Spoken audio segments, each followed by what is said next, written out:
ನಮಸ್ಕಾರ, ಹೇಗಿದ್ರೆ ನೀವೆಲ್ಲರೂ. ನಾನು ಸುಬ್ರಹ್ಮಣ್ಯ ಎಸ್ ಹಂಡಿಗೆ. ಬಂಧುಗಳೇ, ಪಶ್ಚಿಮ ಬಂಗಾಳ ಹಾಗೆ ತಮಿಳುನಾಡು ಎರಡೂ ರಾಜ್ಯಗಳು ಕೂಡ ಇಡೀ ದೇಶಾದ್ಯಂತ ಕುತೂಹಲವನ್ನು ಮೂಡಿಸಿದೆ ಚುನಾವಣೆಗೆ ಸಂಬಂಧಪಟ್ಟ ಹಾಗೆ. ಎರಡೂ ರಾಜ್ಯಗಳಲ್ಲೂ ಕೂಡ ಇವತ್ತು ಚುನಾವಣಾ ಪ್ರಕ್ರಿಯೆ ನಡೀತು. ಪಶ್ಚಿಮ ಬಂಗಾಳದಲ್ಲಿ ಮೊದಲ ಹಂತ 294 ವಿಧಾನಸಭಾ ಕ್ಷೇತ್ರ, ಅದರಲ್ಲಿ 16 ಜಿಲ್ಲೆಗಳನ್ನು ಒಳಗೊಂಡಂತ 152 ವಿಧಾನಸಭಾ ಕ್ಷೇತ್ರಗಳಿಗೆ ಇವತ್ತು ಮೊದಲ ಹಂತದ ಮತದಾನ ಪ್ರಕ್ರಿಯೆ ನಡೀತು. ಇತ್ತ ತಮಿಳುನಾಡಿನಲ್ಲಿ ಒಂದೇ ಹಂತದಲ್ಲಿ ಎಲ್ಲಾ ವಿಧಾನಸಭಾ ಕ್ಷೇತ್ರಗಳಿಗೂ ಕೂಡ ಚುನಾವಣೆ ನಡೀತು. ಹಾಗಾದ್ರೆ ಇವತ್ತು ಚುನಾವಣಾ ಕಣ ಹೇಗಿತ್ತು, ಏನೆಲ್ಲ ಆಯಿತು, ಒಂದಷ್ಟು ಇಂಟ್ರೆಸ್ಟಿಂಗ್ ಡೀಟೇಲ್ ಅನ್ನು ಗಮನಿಸ್ತಾ ಹೋಗೋಣ.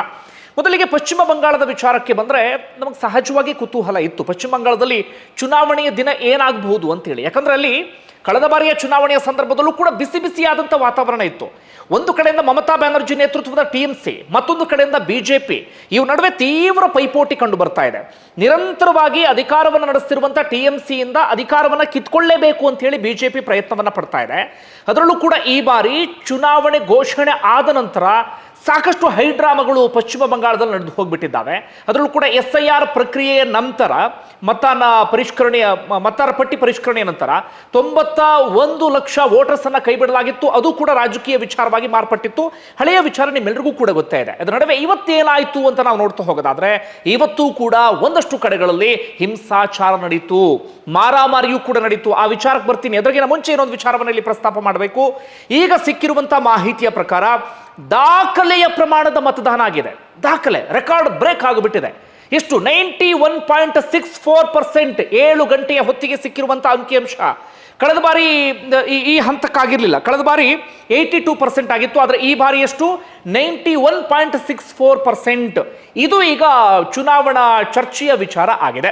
ನಾನಾ ರೀತಿಯಲ್ಲಿ ವಿಶ್ಲೇಷಣೆ ಮಾಡಲಾಗ್ತದೆ. ಸಾಧಾರಣವಾಗಿ ಏನು ಹೇಳ್ತೀವಿ ಅಂದ್ರೆ ಸರ್ವೇ ಸಾಮಾನ್ಯವಾಗಿರುವಂತಹ ಒಂದು ವಿಶ್ಲೇಷಣೆ ಏನಪ್ಪಾ ಅಂದ್ರೆ, ಯಾವುದಾದ್ರೂ ರಾಜ್ಯದಲ್ಲಿ ದಾಖಲೆಯ ಪ್ರಮಾಣದಲ್ಲಿ ಮತದಾನ ಆಯಿತು ಅಂತ ಆದ್ರೆ ಅದು ಆಡಳಿತ ವಿರೋಧಿ ಅಲೆ.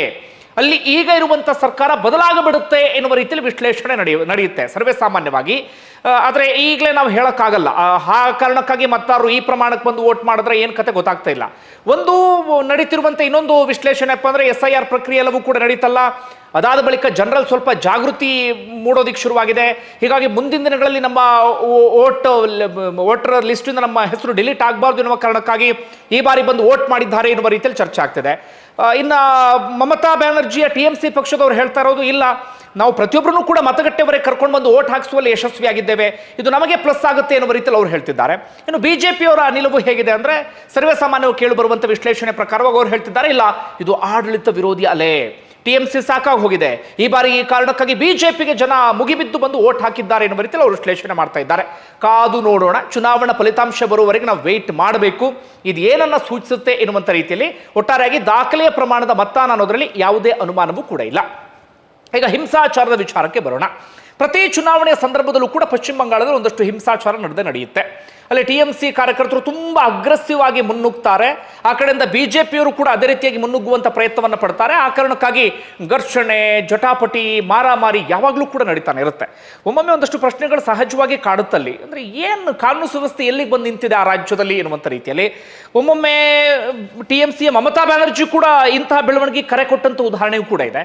ಆ ಕಡೆ ಬಿಜೆಪಿಯು ಕೂಡ ಅಷ್ಟೇ ಅಗ್ರೆಸಿವ್ ಆಗಿ ಮುನ್ನುಗ್ತಾ ಹೋಗುತ್ತೆ. ಎಲ್ಲಿಗೆ ಹೋಗಿ ತಲುಪುತ್ತೋ ಗೊತ್ತಿಲ್ಲ, ಮುಂದೆ ಹೋಗ್ತಾ ಆ ರಾಜ್ಯದಲ್ಲಿ. ಓಕೆ, ಇವತ್ತಿನ ಹಿಂಸಾಚಾರದ ವಿಚಾರಕ್ಕೆ ಬರೋದಾದ್ರೆ, ಮುರ್ಷಿದಾಬಾದ್ ಭಾಗದಲ್ಲಿ ಹಿಂಸಾಚಾರ ನಡೀತು. ನೌಡಾ ಎನ್ನುವಂಥ ವಿಧಾನಸಭಾ ಕ್ಷೇತ್ರದ ವ್ಯಾಪ್ತಿಯಲ್ಲಿ. ಅಲ್ಲಿ ಏನಾಗಿದೆ ಅಂದ್ರೆ, ಅಲ್ಲಿ ಬಿಜೆಪಿ ಮತ್ತೆ TMC ನಡುವಿನ ಗಲಾಟೆ ಅಲ್ಲ ಅದು. ಅಲ್ಲಿ ಹಿಂಸಾಚಾರಕ್ಕೆ ಬೇರೆಯದ್ದೇ ಆದಂಥ ಕಾರಣ. ಹುಮಾಯೂನ್ ಕಬೀರ್ ಅಂತ ಹೇಳಿ ನೀವು ಹೆಸರನ್ನ ಕೇಳಿರ್ತೀರಿ. ಹಿಂದೆ TMCಯಲ್ಲೇ ಇದ್ದಂಥ ವ್ಯಕ್ತಿ, ಭರತ್ಪುರ ವಿಧಾನಸಭಾ ಕ್ಷೇತ್ರದಿಂದ ಶಾಸಕರಾಗಿದ್ರು. ಅದಾದ ಬಳಿಕ ಇದ್ದಕ್ಕಿದ್ದ ಹಾಗೆ ಮುರ್ಷಿದಾಬಾದ್ ವ್ಯಾಪ್ತಿಯಲ್ಲಿ ನಾನು ಬಾಬ್ರಿ ಮಸೀದಿಯನ್ನ ಮಾಡ್ತೀನಿ ಅಂತ ಹೊರಟರು. ಆ ಕಾರಣಕ್ಕಾಗಿ ಅವರನ್ನ TMCಯಿಂದ ಉಚ್ಚಾಟನೆಯನ್ನ ಮಾಡಲಾಯಿತು. TMCಯಿಂದ ಉಚ್ಚಾಟನೆಯನ್ನ ಮಾಡ್ತಾ ಇದ್ದ ಹಾಗೆ ಅವರು ಏನು ಮಾಡ್ತಾರೆ ಅಂದ್ರೆ, ತಮ್ಮದೇ ಆದಂಥ AJUP ಎನ್ನುವಂಥ ಪಕ್ಷವನ್ನ ಕಟ್ಟಿಕೊಳ್ತಾರೆ. ಸಹಜವಾಗಿ TMCಗೆ ಒಂದು ಆತಂಕ ಶುರುವಾಗಿತ್ತು. ಮುಸ್ಲಿಂ ಮತಗಳು ಇದರಿಂದ ಏನಾದರೂ ಡಿವೈಡ್ ಆಗಬಹುದಾ ಎನ್ನುವಂಥ ರೀತಿಯಲ್ಲಿ. ಇದು ಹಿಂದೆ ಇದ್ದಂಥ ಒಂದಷ್ಟು ಬೆಳವಣಿಗೆ. ಆದರೆ ಇತ್ತೀಚೆಗಾದಂಥ ಬೆಳವಣಿಗೆ ಏನಪ್ಪಾ ಅಂದ್ರೆ, TMC ಒಂದು ಸ್ಟಿಂಗ್ ಆಪರೇಷನ್ನ ವಿಡಿಯೋ ರಿಲೀಸ್ ಮಾಡಿತ್ತು.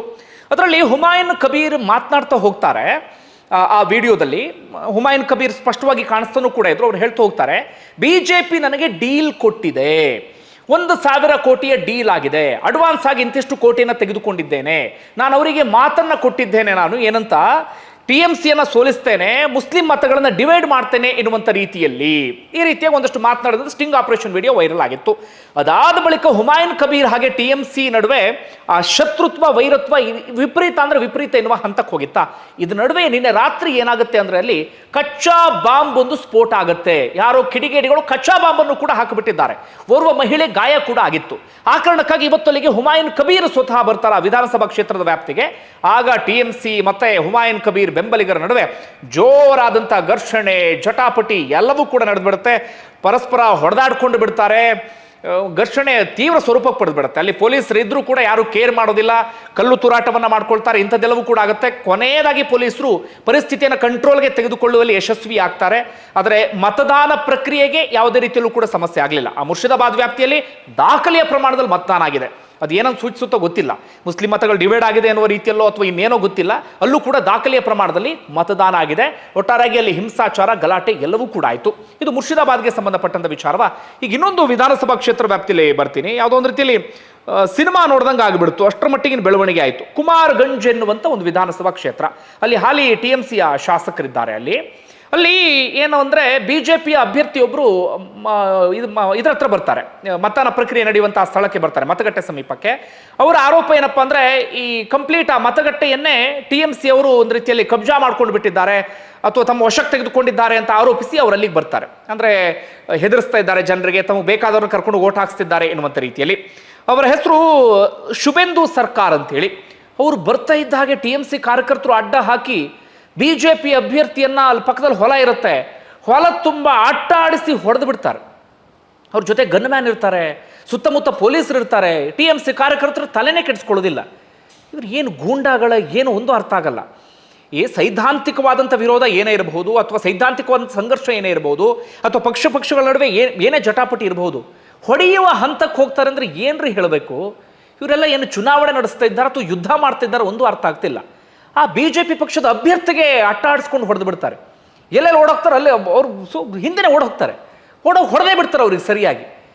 ಕೊನೆಗೆ ಶುಭೇಂದು ಸರ್ಕಾರಗಳು ಮತಗಟ್ಟೆ ಹತ್ರ ಬರೋಕ್ಕಾಗೋದಿಲ್ಲ. ಅವರು ಹೋಗ್ಲಿ ಅಂತ ಸೀದಾ ಆ ಮತಗಟ್ಟೆಯಿಂದ ವಾಪಸ್ ಹೊರಟೋಗ್ಬಿಡ್ತಾರೆ. ಏನು ಕತೆ ಅಂತ. ಇದು ಅಲ್ಲಿ ಆದಂಥ ಒಂದು ವಿಚಾರ. ಮತ್ತೊಂದು ಕಡೆ ಏನಾಯಿತು ಅಂದರೆ BJP ಅಭ್ಯರ್ಥಿ ಅಗ್ನಿಮಿತ್ರ ಪೌಲ್ ಅಂತೇಳಿ, ಅವರು ಹಾಲಿ ಶಾಸಕರು ಕೂಡ ಹೌದು, ಹಸನೋಲ್ ಎನ್ನುವಂಥ ವಿಧಾನಸಭಾ ಕ್ಷೇತ್ರದಲ್ಲಿ. ಅವ್ರು ಬಂದಂಥ ಸಂದರ್ಭದಲ್ಲಿ ಅವ್ರ ಮೇಲೂ ಕೂಡ ಕಲ್ಲು ತೂರಾಟ ಆಯಿತು. ಅವರ ಕಾರಿನ ಮೇಲೂ ಕೂಡ ಕಲ್ಲು ತೂರಾಟವನ್ನು ಮಾಡಲಾಯಿತು. ಅವರ ಕಾರಿನ ಗ್ಲಾಸ್ ಎಲ್ಲವೂ ಕೂಡ ಪುಡಿ ಪುಡಿ ಆಯಿತು. ಅಲ್ಲೂ ಒಂದಷ್ಟು ಹೊತ್ತುಗಳ ಕಾಲ ಒಂದು ರೀತಿಯಲ್ಲಿ ಗಲಿಬಿಲಿ ಆದಂಥ ವಾತಾವರಣ ಎಲ್ಲವೂ ಕೂಡ ಸೃಷ್ಟಿಯಾಗಿಬಿಡುತ್ತು. ಇನ್ನುಳಿದಂತೆ ಬೇರೆ ಬೇರೆ ಕಡೆಗಳಲ್ಲಿ ಮಾಲ್ಡಾ, ಸಿಲಿಗುರಿ, ನಂದಿಗ್ರಾಮ ಅಲ್ಲಿ ಸುವೇಂದು ಅಧಿಕಾರಿ ಮಮತಾ ಬ್ಯಾನರ್ಜಿಯ ಕಟ್ಟಾಶತ್ರು, ಈಗ ಒಂದು ಕಾಲದ ಶಿಷ್ಯ, ಅವರು ವಿಧಾನಸಭಾ ಕ್ಷೇತ್ರದಲ್ಲಿ EVM ವಿಚಾರದಲ್ಲಿ ಸ್ವಲ್ಪ ಗೊಂದಲ ಆಯಿತು. ಹೀಗಾಗಿ ಒಂದಷ್ಟು ಕಡೆಗಳಲ್ಲಿ ಮತದಾನ ಪ್ರಕ್ರಿಯೆಯೂ ಕೂಡ ಲೇಟ್ ಆಯಿತು. ಇನ್ನೊಂದಷ್ಟು ಕಡೆಗಳಲ್ಲಿ ಕೆಲವು ಕಡೆ ಮತಗಟ್ಟೆಗೆ ಮತದಾರರು ತೆರಳದ ರೀತಿಯಲ್ಲಿ TMC ಕಾರ್ಯಕರ್ತರು ಅಡ್ಡ ಹಾಕಿಬಿಟ್ರು. ಆಗ ಪೊಲೀಸರು ಬಂದು ಲಾಠಿ ಚಾರ್ಜ್ ಮಾಡಿದಂಥ ಒಂದಷ್ಟು ಬೆಳವಣಿಗೆಯೂ ಕೂಡ ಆಯಿತು. ಅದರ ನಡುವೆ ನರೇಂದ್ರ ಮೋದಿ ಅಲ್ಲೇ ಇದ್ರು. ಎರಡನೇ ಹಂತ ಮತದಾನ ಕೂಡ ಇತ್ತಲ್ಲ, ಅದಕ್ಕೆ ಪ್ರಚಾರವನ್ನು ಮಾಡ್ತಾ ಇದ್ರು.